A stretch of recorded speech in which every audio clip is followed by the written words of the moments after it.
Hello everybody and welcome back to another episode of the NASCAR Heat 5 Custom Championship season without the playoffs, where we are quickly approaching the halfway point in the season. And today we're going to be heading over to Kansas, and let's just go ahead and get started. Alright, so coming to the line at the end of qualifying, I did not lift at all. That was a very, boring lap. 2 seconds off the pole, 31st. That is awful. But I don't think there was anything else I could really do, considering I didn't lift at any point and we ran all the way around the inside.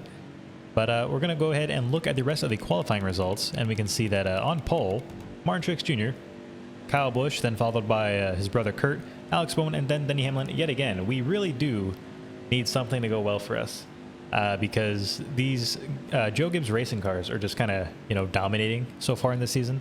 And especially Kurt Busch and Denny Hamlin constantly being in the top 5. We're going to need something special if we really want to put up a good fight against them. Okay, now moving on to the green flag here at Kansas. I'm going to hope that we get a really good start or something, because, being outside the top 30 at the start, definitely not where we need to be at this point in the season. But hey, maybe we just got lucky. We are running for Richard Petty Motorsports, at least that's the lore we have written for ourselves. 35 lap race, we will have at least one pit stop in this race, 29 laps of fuel. I've only run the 1 lap in qualifying here so far, and it was just flat out around the entire, track. So this could just basically turn into a small little super speedway, which, if anything, I feel like could help us out quite a bit. But the fact that we're so far back here means that we're going to lose, the draft of some cars ahead of us by the time we actually have a chance. Speaking of which, here comes Ross Chastain, so we're not even passing cars on the first lap. Instead, we are the ones being passed. Not exactly the start we were looking forward to. And now we even have Quinn Houff passing us on the inside. I really don't know what I'm supposed to do here, unless you're just supposed to have a custom setup for this. Because, we're just down on power. I'm not lifting in the slightest. I'm being as smooth as I can. And we are now, 35th place? That's not great. We're going to need a long green flag run. That's how this is going to work. We actually had to lift that time because we had too much of a push. But we're going to have to hope that their tires fall off and ours don't fall off as hard, because there's not a whole lot I can really do at this point. I'm driving as fast as I can, and unfortunately, it's not exactly getting us anywhere. Is this what being a backmarker feels like? Is this what it's like to be Quinn Houff on a regular day? It also does seem kind of odd that I'm barely letting off the gas at any point, yet our oil temp is 20 degrees lower than it was when we were at Dover. I don't know if that's because we had front end damage or what. We're continuing to fall back though, so that's not, a welcome sight. We're battling intensely with Brendan Gaughan, Ryan Preece, and Quinn Houff. Not exactly what you'd hope for out of somebody that's running in the top 5 in points, but hopefully their tires begin to fall off at some point. We're at 86%. Okay, the right front on my car just died. It was within 1 or 2% a lap or two ago, and now it's just kind of dead. Yeah, look at that. You can count it down. Look at that. What is happening? This race, I don't know. This race could be a complete disaster. I have no idea who I made mad, but look at those tires. In turns 1 and 2, anyways, you could actually just count down the percentage as the life was just stripped away from that right front. And I don't feel like the car is tight. I put it again in the middle notch on the default setups or the default presets. Maybe I should have loosened it up a bit more, honestly. That's definitely what I'm thinking. Look at the tire temp, 290. That is insane. But, that being said, I've moved back up to 30th, so I feel like it's probably not just me. I feel like that's a big thing with probably all of these cars, which, hey, you know what that means? We're just going to have to hope we don't get a bunch of cautions here, because on the short run, we are absolutely helpless. On the short run, we might honestly be the slowest car in the field, whereas on the longer run, we'd probably be, I don't know, hopefully at least top 20. I would honestly hope a bit higher than that, but, just looking at that tire basically shred itself to pieces. I'm basically turning into, the last lap of Silverstone.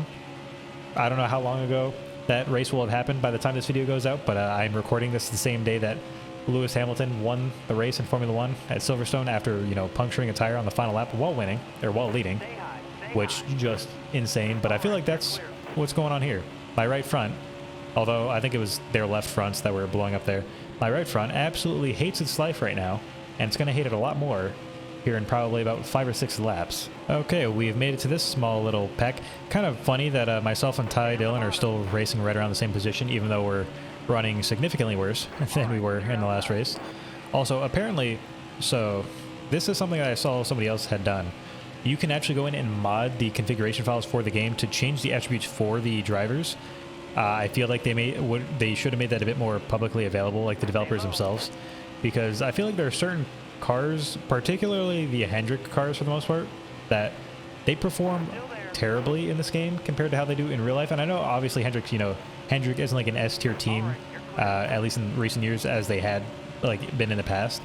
But the thing that's probably been shocking to me the most is Chase Elliott. I'm pretty sure is like running 20th in points in this season, which doesn't make any sense. That I mean, the only competent Hendrick car in this game, it seems, is Alex Bowman.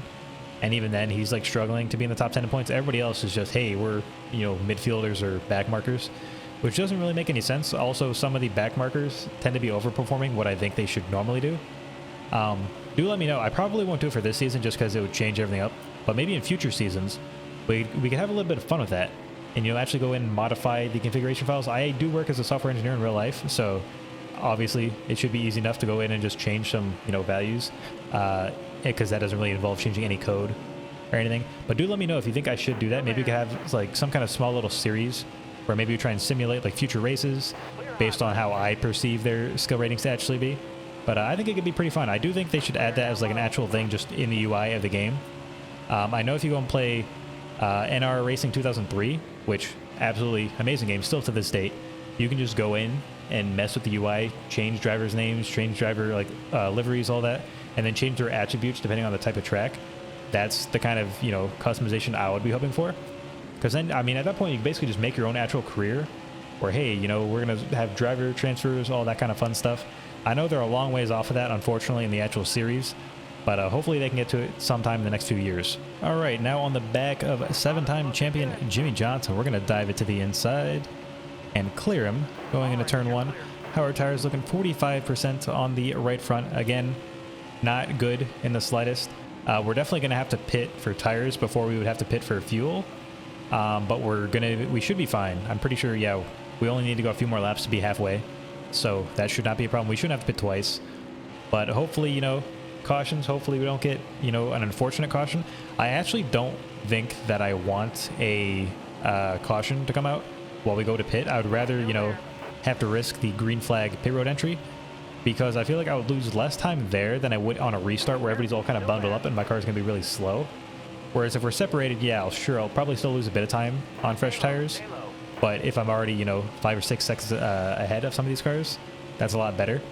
Whereas, if you lose 5 or 6 seconds on a green flag pit stop, you might only lose a handful of positions. If you do that on a restart, you're basically just going to fall all the way to the back because everybody is within 5 to 6 seconds. Well, for the most part.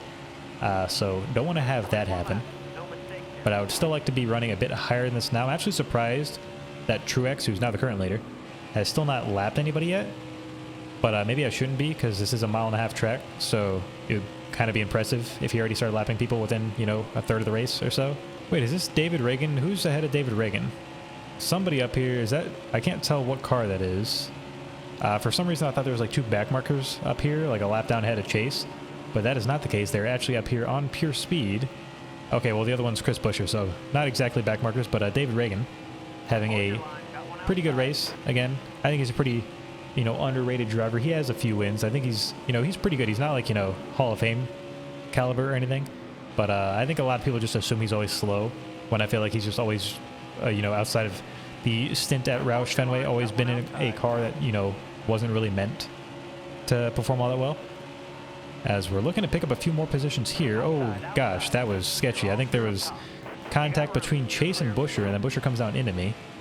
That could have ended pretty poorly. All right, we're now past halfway. We can come in and pit at any point. There's a car that's already on pit road. I think they're actually out of the race, if I had to assume, because I don't generally see, like, one car come in for a pit stop. Usually the cars just kind of all come in like 1 or 2 laps. Okay. Still working on David Reagan here. I think this is Joey Logano ahead of us.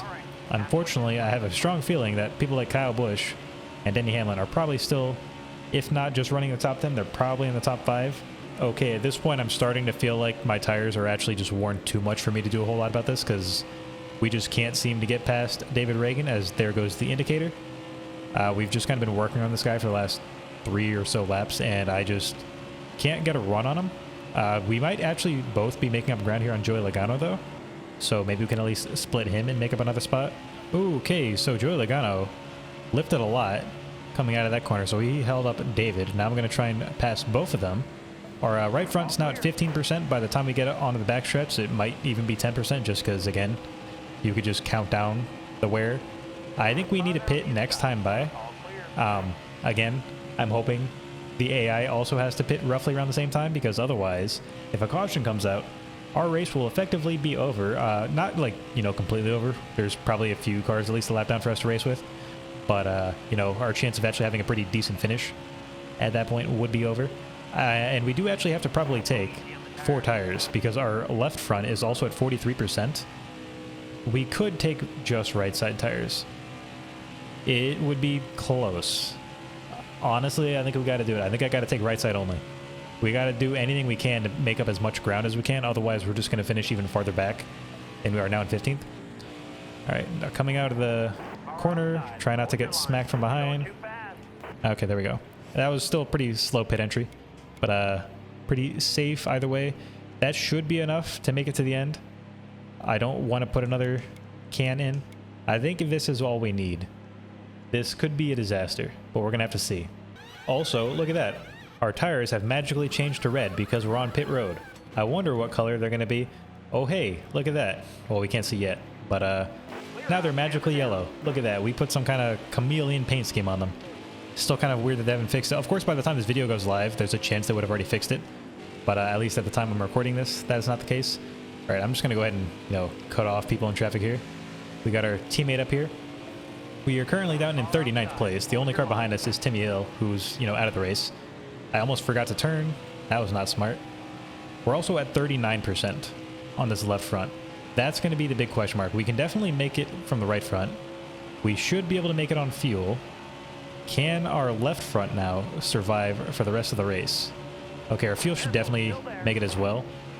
But we're going to need to see some cars coming in pit road basically right now. Because otherwise, if a caution comes out, we're in a really bad spot. We're definitely faster. We should be faster than really every car at this point because, we have brand new right side tires. But I have a feeling that's probably not how it works out. I'm pretty sure the AI is still pretty quick, even on these worn tires. Okay, so it's been a few laps, and now finally we have some cars coming into pit road. I was getting kind of concerned. Definitely I wore my tires out quicker than they did. So even with the more grip option for us, I still feel like somehow the AI were just able to conserve their tires much better than we were. We're looking at a potential caution up here when cars start doing stuff like that. Hopefully that doesn't happen until we're at the very least on the lead lap, because that would be an absolute disaster for us, and we do not need that to happen to us. All right, so coming back around the front stretch yet again, we should start gaining a ton of positions here. We're in 39th. Hopefully we get up to at least the top 20 here this lap around. I probably spoke too soon. Okay, well, top 24. Okay, we're ahead of David Reagan, ahead of Chase Elliott, so we did, didn't lose any ground on them at the very least. In fact, I think we probably gained a fair bit. But will we pass anybody else when we go back around the front stretch this time around? We should be on the lead lap now. Okay, so if caution comes out now, we're okay in regards to that, but we would rather that not happen just because we wouldn't have good short run speed. Okay, pass all the cars that are still on pit road. And we're, okay, top 12. You know what? I can live with this. Honestly, if the race ends like this, I think we're okay. I think this is a... I had to open my stupid mouth, didn't I? Oh gosh, we just about murdered Joey Gase there. That would have not been great. Well, we can't pit. We're going to have to hope that something goes well for us here. Because short green flag run, I don't envision this going particularly well. Advance to green flag. We actually gained a spot, so at the very least, hey, we're not starting on the outside, which might help us here. This could end really poorly, though. Or who knows, maybe we're going to get the restart of our lives. And probably not going to happen. Yeah, we're not exactly, pulling up on the rear here of Ricky Stenhouse Jr. I kind of feel like I should just cut off David Reagan here and try to hold up all the cars behind me. Oh gosh, our car is very loose now on the exit because our corner, or on the entry I should say, because our tires are very cold now. 25% on the left front. Only a few laps left. It doesn't matter. We can burn that off. We might actually be okay. If everybody else still has worn tires, we might get away with this. I did not think about that because everybody's tires up here are still going to be worn. Ooh, okay, at least to some extent, because I'm sure they also took right side tires only. That could still help me out. 2 laps to go, and we're in the top 10. I actually kind of like the way this is going. Still there. All right, you're clear. Oh gosh, cars riding up the hill. Matt Kenseth, if you're going to give me a bump, give it. Okay, there we go. I was going to say give it to me on the front stretch or on the back stretch, but he did it a bit early. Still managed to keep it under control. I see, I think Eric Jones diving for the lead here below his teammate, Martin Truex Jr. I do see Hamlin. I don't think we're going to get to him, but Hamlin's right here in front of us. If we get to him, we can at least get some kind of points on him. I don't envision it really happening. And at this point, I'm kind of just concerned more so with blocking Kenseth for a top 10. Our left front is basically dead. It's not below 20%. There goes Kenseth. I'm not going to bother trying to block him because I don't want to risk like wrecking here, considering he would have definitely bumped us in the middle of the corner. And it looks like Eric Jones is going to pick up the win. Look at that big gaggle of cars battling for, you know, basically a top 5. I'm going to try... Okay, I was going to try and door Kenseth, but it doesn't look like it's going to work out. Unfortunately, only 11th place. Could have been a lot worse. I was actually expecting us to, you know, kind of be screwed over by that late, you know, restart. But I'll take it. And now taking a look at the final race results, like I said, you could see Eric Jones wins the race over Martin Truex Jr., Ryan Blaney in 3rd, Kurt Busch, Alex Bowman rounding out the top 5. Kyle Busch and Denny Hamlin, you know, 6th and 8th. Not a whole lot of spots ahead of us, but still, you know, ever expanding their lead. So I still feel like, you know, a few more laps, we actually could have, you know, potentially done something there. I say that our left front was basically dead, but it could have been a lot worse considering how that race got off to. It could have been, you know, us losing 20 points on them. So I'll gladly take losing 5 points as opposed to, you know, 20. That's a lot better. And then once again, moving over to the points, you can see that now only 3 points separating Kyle Busch and Denny Hamlin. They were already only separated by, I think, 1 coming into this race. So very slight difference after this. We can see basically the entire field still pretty close together up here. I am now tied with Truex, as we see. I'm pretty sure that was Timmy Hill in the background. He might have actually brought up the caution. But we're tied for 5th, or 4th in points, I should say, with Martin Truex Jr. Plenty of ground still to be made up.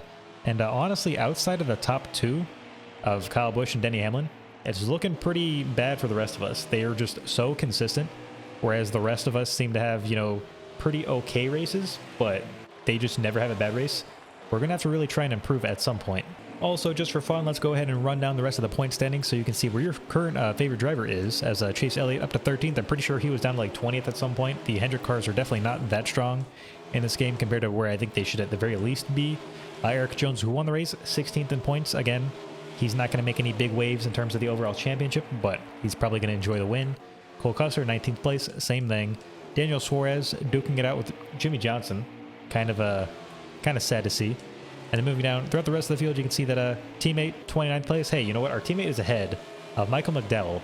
That is 2-time race winner this year alone, Michael McDowell. And our teammate's ahead of him. So you know what? Props to you. And then all the way down, you can see that Quinn Houff, Timmy Hill, Chad Fincham, Joey Gase, they're not exactly having a season that's, you know, worth mentioning. That will wrap it up for today's video. I hope you guys have enjoyed. If you've made it this far, once again, please consider leaving a like. It would really help me out a lot. And it shows me that you guys would like to see more of this in the future. In the next race, we head on over to the Coca-Cola 600 for what should be the longest race of the season. 52 laps. That's going to be quite a hectic one. Be sure to tune in. Hope you guys have a good rest of your day, and I'll see you all in the next one.